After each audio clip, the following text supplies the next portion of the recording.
The wrong seat, the right moment. It all started with a missed train and a grumble under breath.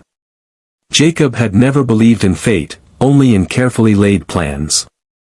But that morning, everything had unraveled. His usual commuter train broke down, forcing him onto a crowded, unfamiliar route. Tired, frustrated, and already late for an important job interview, he slid into the only available seat near the back, muttering about his bad luck. He didn't even notice the elderly woman seated beside him until she spoke.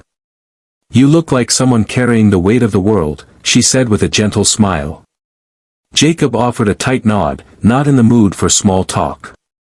But there was something disarming in her presence, soft eyes, a voice like a warm blanket, and when the train screeched to a halt between stations, lights flickering out briefly, he found himself sighing and replying, "Today's just not going how I planned." The woman chuckled softly.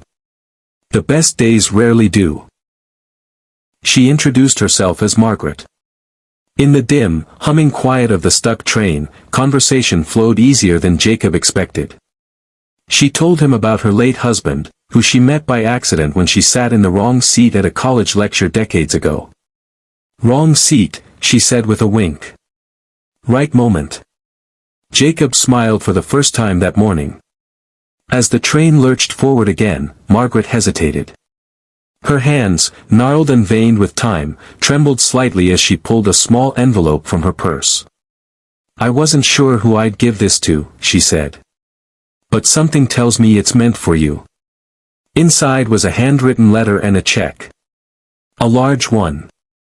Jacob stared at the amount, heart pounding. I can't accept this."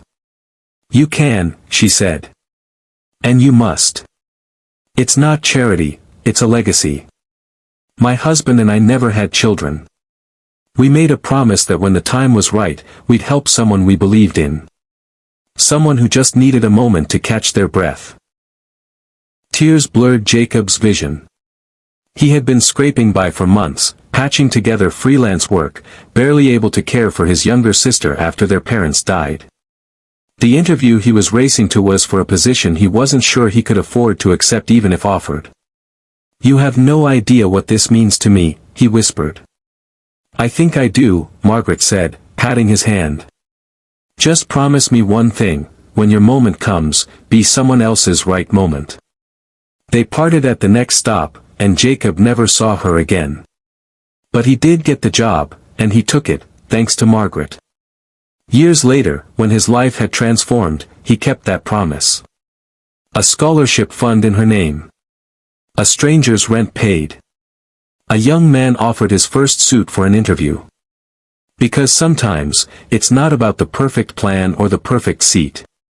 Sometimes, the wrong seat is exactly where you're meant to be, because that's where the right moment finds you.